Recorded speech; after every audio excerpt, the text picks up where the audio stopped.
Welcome to the Legacy Leaders Podcast. Are you doing the best for your client to help them create their legacy? Are you creating a plan that goes far beyond finances to help people ensure that it becomes the driving force behind all decisions? On this podcast, hosts Katie Beth Hand and Stan Miller will help you with growing your practice and your clients' peace of mind. Together, they bring the best and brightest minds to share with you how to help your clients develop their best legacy. And now, here are your hosts, Katie Beth and Stan. Hello, and welcome to the Legacy Leaders Podcast. I'm your guest host today, Attorney Adam Diamond, sitting in for Stan and Katie Beth. I'm a proud member of the Legacy Leader Network, which is a group of professionals focused on helping families pass on a lasting legacy. I'm the owner of Diamond Legal in Northern Illinois. Diamond Legal is your family's law firm where your future is our focus. We help with things like divorce, custody, wills, trust, and real estate closings. Today, I'm really excited about our guest. It is video marketing expert, Ben DeLaughter. Did I say it right, Ben? Yes, sir. With blue-eyed visuals. Ben, thank you so much for joining me. Yeah, absolutely. Thanks for having me, Adam. Ben, how did you choose video marketing as your career or focus?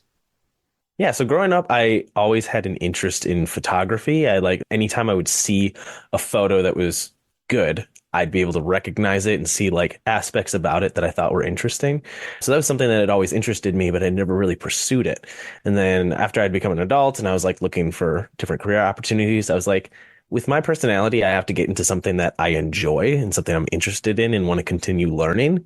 And for me, that was photography. So I dove very deep into it. I watched a lot of YouTube videos and purchased some courses from people who do it full time.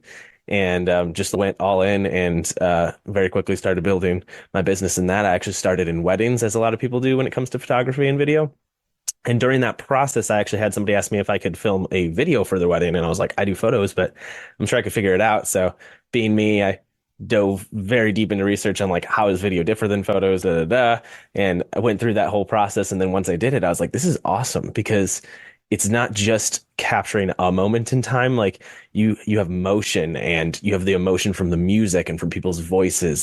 And I felt like I was able to create so much more with that than I was able to do with photography. And that's what really sold me on it at first. And then I would always tag my vendors anytime I did any wedding videos. And I had a time where a bridal shop reached out to me because I had tagged them. They had done the dress for a wedding that I had shot. And they're like, hey, we love the wedding video you did for so-and-so. Do you do videos for businesses? And I was like, yeah, I do videos for business. So I got to talking with them and learned what they wanted and created a video for them. And it was cool because it was this small family-owned bridal shop. And about 3 months after I gave them the video, they reached back out to me and they're like, hey, we have girls all the time coming in and being like, we saw your video on Instagram and we had to come check you out. And I was like, that's awesome that something that I created that I enjoyed creating is helping this small business grow. And that was just the selling point for me to just continue on working with businesses. Wow. So tell me a little bit more about Blue-Eyed Visuals. What do you do and who do you help? Yeah. So we help small and medium-sized businesses reach their ideal clients through video marketing. So the point of a video isn't just to look pretty. A lot of people they want a good looking video, which is good. And it helps you look professional. But it's one thing to just have a really good looking video. It's another thing entirely to have a video that accomplishes something. So we always make sure that when we speak with our potential clients, we have an idea in mind of what is it that they are trying to achieve. Are they trying to just increase brand awareness? Are they trying to increase revenue? Are they trying to save time in some area of their business? And we get to learn about what they're doing in their business currently, what they're doing for marketing, and how we can use video marketing to help them. We then develop a plan with this business in terms of here's the types of videos that you can use. We then produce those videos for them. And then afterwards, we help them implement the videos into their business to make sure that they're actually getting the most out of them. Wow. So tell me a little bit about the implementation part, because I don't hear that from a lot of people that do what you do. Yeah, that's something that separates us for sure. So when I had first started, like I said, I was just shooting videos for businesses. It was, hey, we want this type of video. Can you shoot that for us? I'd shoot it, give it to them, whatever. I noticed a lot of times I'd tell them, hey, you could do this and this with it. And they wouldn't do it. And I'd be like, they didn't put it on their website. They weren't putting it on their social medias. They weren't running an ad that I'd created for them. And I was like, you spent this time and money creating this thing so that it could benefit you in this way. And this is how you're supposed to use it, but you're not using it that way. And I realized it also reflects poorly on me if I created them something and now it's not working for them, when the reason it's not working for them is because they didn't implement it. So I created that as being part of our process is we don't just create the videos, but we help the company implement the videos because then they can just focus on what they're doing. I don't want to create extra work for them by creating a video and then being like, all right, figure out what to do with it. I want to be able to guide them and help them be able to utilize it so that they can get the most out of it. In terms of the extent of the implementation process, it depends on the business that we're working with, what companies they already work with. Like they might already have a marketing company that could do that for them. If they don't, then that could be an extra service that we offer as well. But I want to make sure that the videos are utilized and not just sitting on a hard drive somewhere not being used. Yeah. What's the point?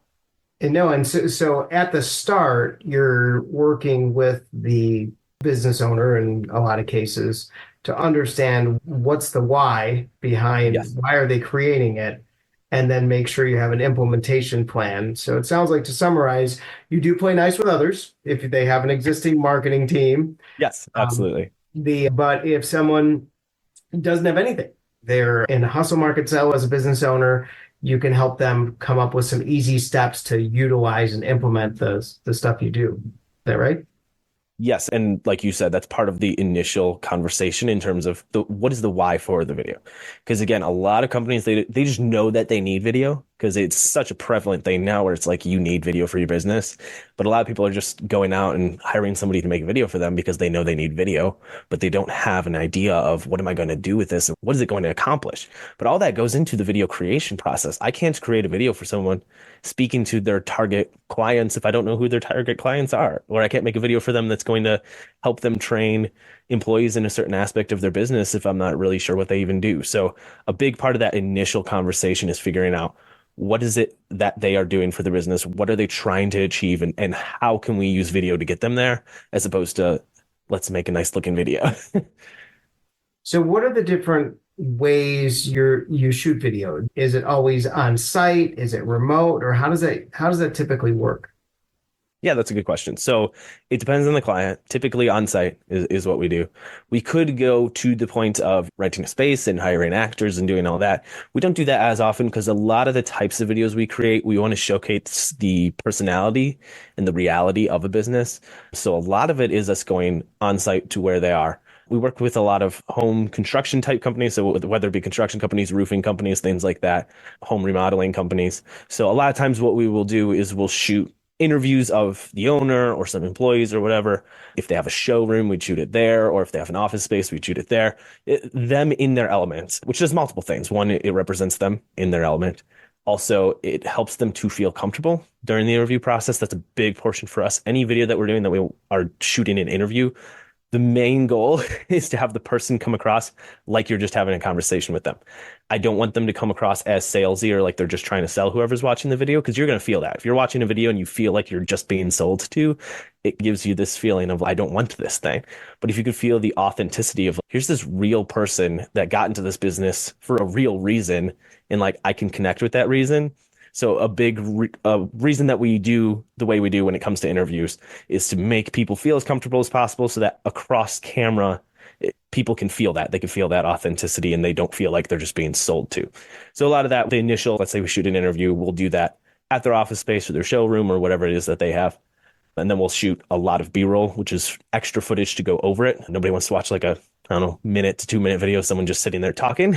You have to have context to what it is that they're saying.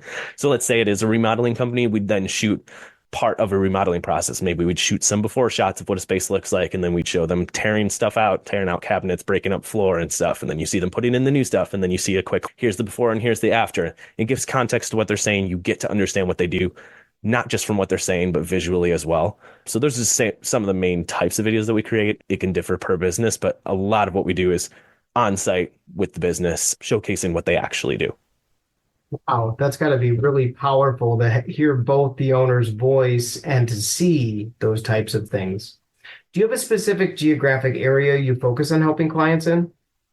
Yeah, we aren't limited necessarily geographically in terms of if the budget calls for it, we would be able to fly out and do something somewhere else. Typically, our clients are local, which would be anywhere in the Chicagoland area. We have a couple of clients that we work with very consistently who are in like Geneva, Wisconsin. So even as far as that, but a lot of them are even just close, like the Algonquin, Crystal Lake, Elgin areas of our main bread and butter. Perfect. So you talked a little bit about your journey getting into video marketing.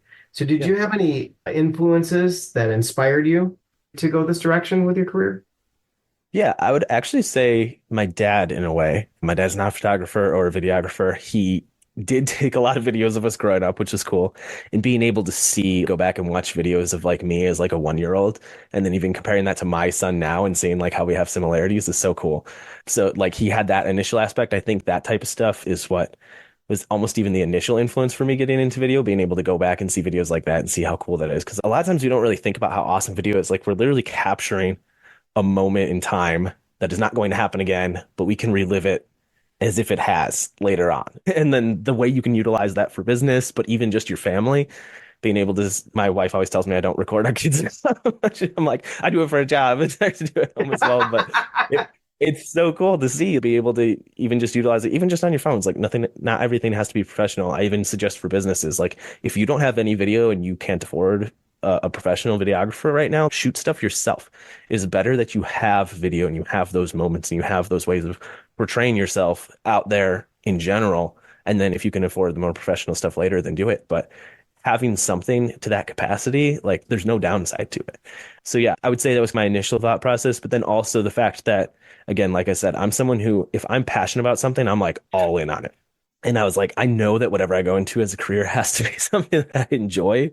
And I know that my dad did that as well. Like what my dad's a computer programmer and he loves it. He's all about it. I get to create this stuff. And he tried to get, so I'm actually one of 12 kids. I Oh, don't know if I wow. mentioned that. Yeah. And a large portion of us, he tried to get us to become programmers because this is an amazing job that you'd really love and it makes good money. And I love it and blah, blah, blah. So I think I was one of 4 kids that actually tried it and it just wasn't for me. But I got to see his passion for he likes creating stuff in this way. I like creating stuff in the sense of video.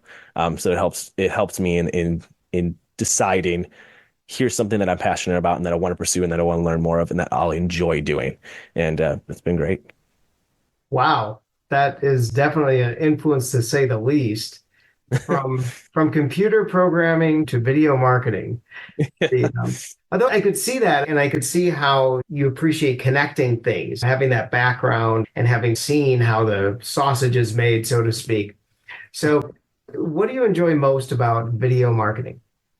Yeah, that's a great question. Actually, I would say learning about different businesses and industries and meeting new people. I grew up a very shy person. I hated meeting new people or talking to people that I didn't know. Like it just was awkward and uncomfortable for me pretty much my entire life. And then after I graduated high school, I got a job where I had a new job every day, basically. I was going to different places, meeting and working with new people. And from that experience, I learned I like people. I actually do enjoy meeting and talking to and working with new people. And that's translated over into my business of I've always liked learning new things. So not only do I like meeting the people and engaging and working with people, but I've always enjoyed learning about new stuff. Like when it comes to video, I initially learned how to do photography. And then from there, I learned, okay, how do I do video and create that in a good way? And then I learned, okay, how do I utilize video to market a business? And on top of all this, I'm learning how do I run my own business? And, and from this, I'm learning all these different skills and abilities. And that's something that I really like. So being able to go into a business and learn about what is it that they do and what do they specialize in and how does this work? And like I said, I've done a lot of work for roofers. Like the way they go about it is so much different than I ever would have imagined, but it's really cool to see. And I get to document that process. And not only am I giving something that they can use to market themselves, but like I get to witness and be a part of these different industries and the way they operate. And I would say that's actually been the most exciting part for me. Yeah, getting a worldly perspective on everything. Plus, if you have a leaky roof, you got a few friends. Yeah, no kidding. So, what do you enjoy least about video marketing? That's a good question. I would largely say overall, probably the editing process. It's this weird thing of because I'm such a perfectionist, I like have ideas of what I want to create and I start creating it and then things aren't working out. So then I get discouraged and then I actually do make it happen. And that's really exciting and usually ends on a good note to where I'm like, I really am proud of what I created and my clients are always happy with what I create. But that kind of initial process from going from here's my vision to the logistical aspect of working on it, sometimes it just gets difficult for me, which is why right now I'm actually in the process of working with editors. And it's been a really humbling experience for me because I'm like, I'm not the best editor in the world. I've done very well, But with it not being my focus and my main thing and the thing I'm most interested in, I don't always pursue it as much as I do other aspects of business, like connecting with people and being able to learn about their business and market them well. That's where my strength is, learning about businesses and being able to present their message to the world. And if I could have someone who's even better than me to edit my videos so that they're the best that they could possibly be, that's what I'm doing right now. Because you have the clear vision and you found a way to keep yourself in your zone of genius, which is connecting this business or this person who's helping other people and showing the world. And so, Yeah. the endless hours of B-roll that probably has some drains on sanity. Yeah, a So, little bit, especially when you have tons and tons of the, projects going at the same time. what are some of your favorite things or people to take videos of? That's a good question. Like I said, we've niched down a bit. So we work with all kinds of businesses, but I would say the main types of businesses that we work with are home renovation type companies. Part of the reason for that is I've always loved before and after pictures and now before and after video. Being able to see what something looked like and then having a vision for what it could look like. But then not just having that vision, but seeing that process of this thing getting transformed and then here's the after of what it has become is so cool to witness on video. And you can witness it very quickly. Like it's a long process. Some remodeling projects take months, and then you can watch a 1 minute video of here's this ugly space that's 20 years outdated, and then here's it being transformed, and here's this amazing, beautiful modern thing. And being able to see that process and be part of creating that has been very cool. So I would say any sort of remodeling type companies or any sort of something where you can visually see an obvious before and after is probably my favorite type of thing to shoot. And then obviously pictures and videos of my children. Well, I definitely understand that. So, do you have any funny stories or experiences as a video maker? That's a good question. Yeah, so it's a running joke in the video world of you finish a project and then you finish recording something. It's like this awesome interview or something, and then you look and you're like, oh no, I forgot to press record. And I've always been terrified of that. So anyone who works with me will know when I'm doing setup, I check everything a million times. So like I have a bunch of safety features on things and stuff to make sure that things are recorded. Everything's recorded in multiple places, in multiple ways to make sure that even if a file gets corrupted, like I still have a good version of it and stuff like that. But I'm still just so particular about it. And I will literally check my cameras like 10 times before before we actually start an interview to make sure that they're recording, because that's just I've heard that happen to so many people. But I have used it as a joke with multiple clients, especially the clients that are a little concerned about something not going well, which I don't know if that's the best idea, but then afterwards they'll be like, oh no, I forgot to hit record. And just the look on their face as their face drops to like, oh no, how did that? And then I tell them I'm just kidding. Oh, wait a second, Ben. I forgot to hit record. Can we start over? Okay. That would have been great. Yeah, let's just start over. Why not? So you use it as it's one of the biggest fears that keeps you up at night. So you use it as an icebreaker. Yeah, exactly. Exactly. Hasn't happened to me yet and hope it never will, but that is always a concern of mine. And that is a great reason as a business owner to always have a checklist. No, I'm kidding. So in the Legacy Leaders Network, we talk a lot about family legacy. How do you think videos help preserve a family legacy? Yeah, that's a great question. As I said, I one of my initial reasons for wanting to get into it was seeing footage of myself and my siblings when we were young and being able to witness that. Because like you only remember so much about when you were a kid. And what I've discovered is even your parents only remember so much. Oh, you used to do, or maybe that was them that did this, or I don't really remember. How old were you? 4, 10? I don't know. So it's cool because again, with video, you're getting to capture a specific moment in time that you get to view later. And again, with families, I would just highly recommend anyone. And I know a lot of people do. Like we got these phones that take incredible photos and videos. Like just take photos and videos of your family, of your kids, of your parents and grandparents, because they're not going to be around forever.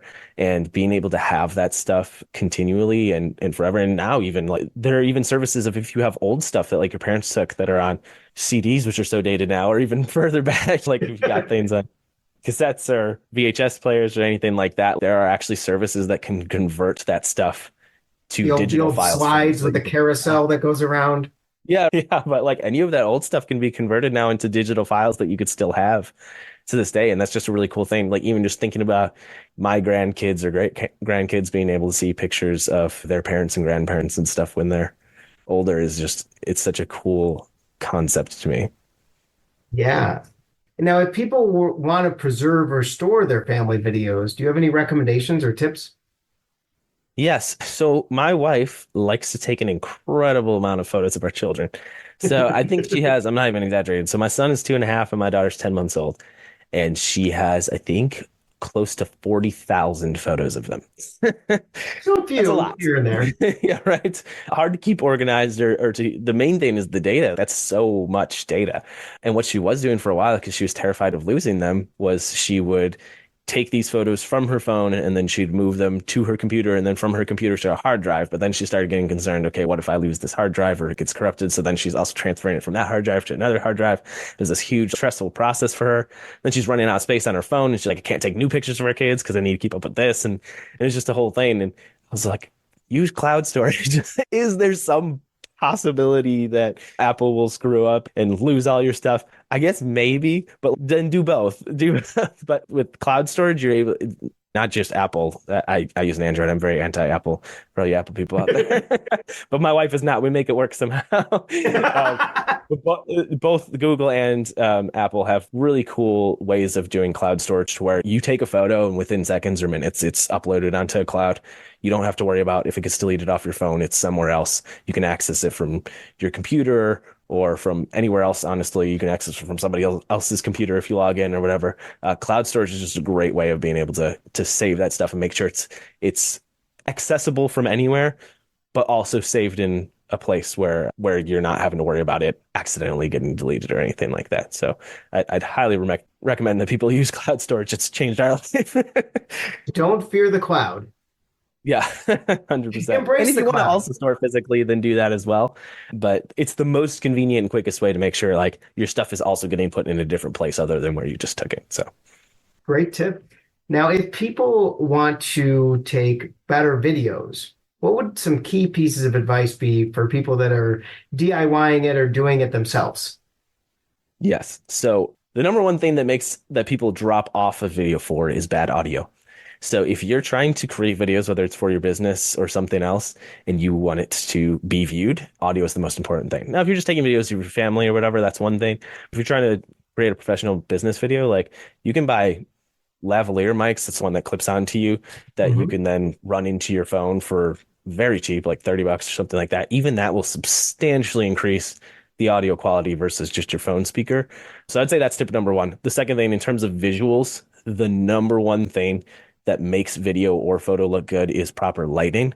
There is so much conceptually in terms of what kind of lighting and what type of Mhm. situation, what type of mood you're trying to create and stuff like that. If you're not trying to become a videographer or photographer, you don't need to learn all that. I would say the main tips are if you are shooting anywhere, have a light that's about 45-degree angle. That's what I got right here. I have a light right next to my face. I'm in a dark room. Have a light about 45-degree angle to your face, something that's soft, whether it's a window or if you can buy little soft boxes for 30, $40 if you're trying to up what your zoom looks like or whatever. Those are some simple tips. If you're taking photos outside, the absolute worst time is midday. If you Oh, want to take photo or video outside, the best time is either around sunrise or around sunset.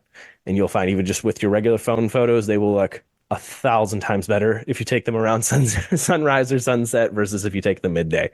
So those are that's just kind really of interesting. Now, why is that? Other than getting really cool sunrise or sunset yeah. pictures. Yeah, no, it's the angle of the lighting. So if you're talking about noon, the sun's directly above us. There's down lighting. It creates shadow on your face. It will create like dark circles under your eyes. It's really unflattering. It's usually really harsh lighting too. So the shadows are really dramatic. Phones don't do a good job with that. Cameras do a little better, but even then, it's you can only do so much with editing. But yeah, when it comes to sunrise or sunset, there's a combination of the light is a little softer, so it's those shadows on your face are going to look nicer. The color's typically nicer. It's usually like a more warm light versus like just straight bright white light. And then again, the angle, like when I was talking about, if you have artificial light, you want it coming from an angle. Same sort of thing with the sun being on an angle in the sky versus coming straight down, so that the shadows aren't coming directly down, but they're coming across your face. It looks much better. Fantastic. Wow. Thank you. If someone was looking for a video marketer, what would you recommend they look for? I would highly recommend looking for a company that's not just going to create good looking videos, but is going to create videos with an idea in mind of how they're going to be utilized and how they're going to give you a good ROI. if you're a business and you're trying to invest in marketing, there's no point in doing that if you're not going to get a return on your investment. So again, a lot of businesses, there's like, we need video. They go to hire a company. Hey, how much would you charge for this type of video? Oh, we charge this much. Okay, cool. They make the video and then they give them the video and then they don't do anything with it. What's the point? So again, our process is we don't even give pricing until we've had a conversation with the business because I don't really know what you want. I don't really know what it's going to take to create this video. If I don't even know what the video is that we're creating, you can't just say, how much is a 30-second video? Like 30 seconds of what? Oh, we're just going to record this process or whatever. But it's not that simple. So being able to learn about the business, learn how they're going to utilize it and being able to help them effectively implement it is extremely important. So I would say if you do reach out to a video company and they're just like, oh yeah, it'll be this much for this type of video, probably not the best company to go with. But if they want to dive a little deeper into, okay, why do you want to create this video? Okay, they're on the right track and are looking to actually help you and not just make a buck. As of now, which could always change in the future, when someone's trying to figure out what video they need and how to use it, do you charge for that initial chat? As of now, I don't. Main purpose of that is because I want to be able to get in that door and be able to show them what it is that they could do. It's not really a hard sell after that point, honestly. My job is not to sell people on something that they don't need. It's to sell them on understanding that they do need it. It's very, once they can see the process of, okay, this is where I'm at, this is where I'm trying to get, and here's a very specific, laid out, repeatable, provable plan of how to get there, and I'm able to show that to people and they can see that and understand it. It's not really a hard sell at that point. So yeah, I do and I have consultations where I explain the process or whatever, and maybe it's out of people's budget or whatever. Sometimes I'll then recommend them to someone who's cheaper and I'll let them know, that this person's cheaper. They're cheaper for a reason, but if that's more within your budget, you can do that.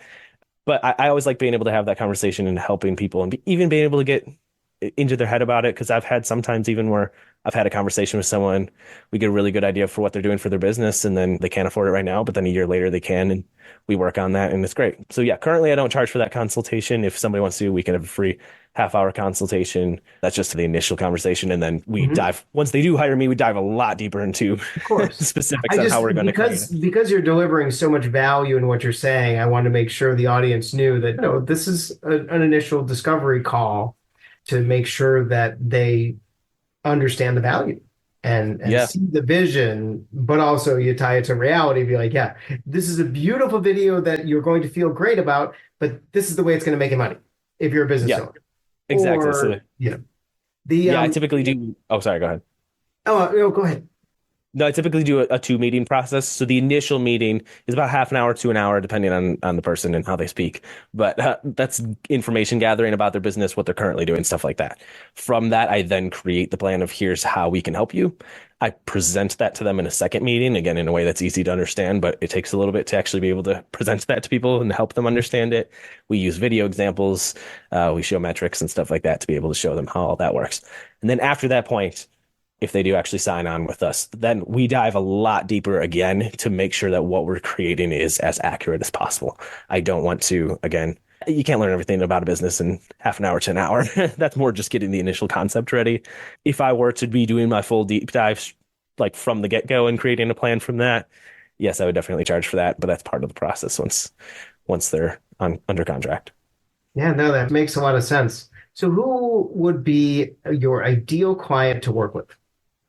Yeah, as I said, small to medium-sized businesses, largely in the construction space. So whether it's home builders, home remodelers, roofing companies, deck building companies, things of that nature, those are our bread and butter. But we've also worked with a lot of professional services as well. It's like we've done work for a few chiropractors, stuff like that as well. So it's pretty much anything that people need to feel like they can trust the owners of this business, whatever that reason may be. Those are really good selling points. So like the construction side is cool because you get to see the cool before and after of this awesome visual representation. But then the other side, on the professional services side, especially for a chiropractor, like this is someone who's putting their hands on you. You have to feel like not only does the person know what they're doing, but you feel like you could trust them. You feel like they have your best interest at heart. So being able to create, or even like you for a lawyer, right? What you do is very involved, where people would definitely feel like they have to trust you to be able to share the information that they have to share with you and be able to work with you the way they do. So being able to have that sort of initial selling point of before someone even speaks with you, they almost feel like they know you because they saw a video of you talking with them in a way that sounds like you're just talking to anybody about your business, and they can hear your passion for what you do and your passion for your clients through the video in a way that they wouldn't be able to do if they just read a bio on your website or something like that. So being able to create that like initial point of contact where they're almost sold before they even actually speak with you. And then when they do speak with you, they feel familiar with you because they've seen you and heard you before that's a great selling point. I thought of an analogy that may not work at all, but it's like during COVID when we were doing everything via Zoom. And then after it was over, however you want to define that, like you started meeting people in person and you felt like you knew them better than you did because, oh, we talked on video all these times. And you had to step back and be like, oh, yeah, I really don't know you that well, but I feel like I do because we chatted on Zoom a couple days or whatnot. Yeah. Sounds like it really connects at that level if done right. Yeah. And it helps with that initial touch point being more comfortable. And again, not feeling like they're just coming in just to be sold to, but like they're coming into this person that they almost feel like they know. They feel like they understand your heart and understand your intention. And coming in with that mindset, it's a lot easier to work with those types of people than people who are just like, I just need this thing and don't even bother to watch a video or anything like that. It's a great initial connection point for people for sure. Yeah. So who are some of your best referral sources? Best referral sources, definitely media companies. It's very common that media companies will offer website design, SEO, social media marketing services, sometimes even also photography. It's actually pretty rare that they offer video, or if they do, they contract it out. So if that's the case, I can either help a media company get started up with that in terms of being able to set that up for themselves, or if they want to contract it out to me and I offer my services to them where I handle their entire video end. That's something I can do as well. So yeah, media companies are huge for me because like they have companies that they're already working with that they're helping them with their marketing. And then it also helps me with what we were talking about earlier with that relationship of I'm not necessarily establishing all these new relationships with new media companies and stuff like that, but I already have that relationship with the media company to where working with them, handing off the video to them, I can trust that it's going to be utilized properly. So that I would say that would be the number one referral source for me. And if people are interested in your services, how can they find you? Yeah. So the best way would be blueeyedvisuals.com. Don't forget the 2 E's and blue-eyed. So blueeyedvisuals.com, we have a lot of our work on there. So you can see the different types of videos we create and how they work for different companies. You could schedule that initial consultation that is free that we talked about, the initial half-hour consultation of us to get to know your business and stuff like that. But then also we're on different social medias, primarily active on Facebook and LinkedIn. You can connect with me directly on both of those as well. I love connecting with people, and even just, again, not even just in a business sense of trying to sell people, but like I said, I really like meeting and getting to know new people and being able to help people as well. I feel like I'm a good referral source for other people as well. I do a lot of networking and I like to be able to help people that I like. Yeah, if anyone wants to connect with me on Facebook or LinkedIn, that'd be the place to do it. And we'll put links in the show notes of all this stuff. If you're listening to this in the car or anything, you don't have a minute, you can just go to the show notes to find that. So thank you so much, Ben. And thank you all for listening. This has been a Legacy Leaders podcast. I'm your guest host, attorney Adam Diamond, and my guest today was Benjamin DeLaughter with Blue Eyed Visuals. Like I said, for more information on Benjamin and the work he does, feel free to visit his website at, go ahead, Ben. blueeyedvisuals.com. blueeyedvisuals.com. Don't forget the 2 E's in there because we all have 2 eyes. No, oh, that's confusing. All right. So, anyway, I won't quit my day job of being a lawyer. So, Ben, thank you again for the awesome sharing all these great stories and tips. And thank everybody for joining us on another episode of the Legacy Leaders Network. You've been listening to the Legacy Leaders podcast with Katie Beth Hand and Stan Miller. For more information on them and the show, please visit pinnaclelegacylaw.com. If you like what you've learned today, do share the program with your friends and subscribe wherever podcasts are found.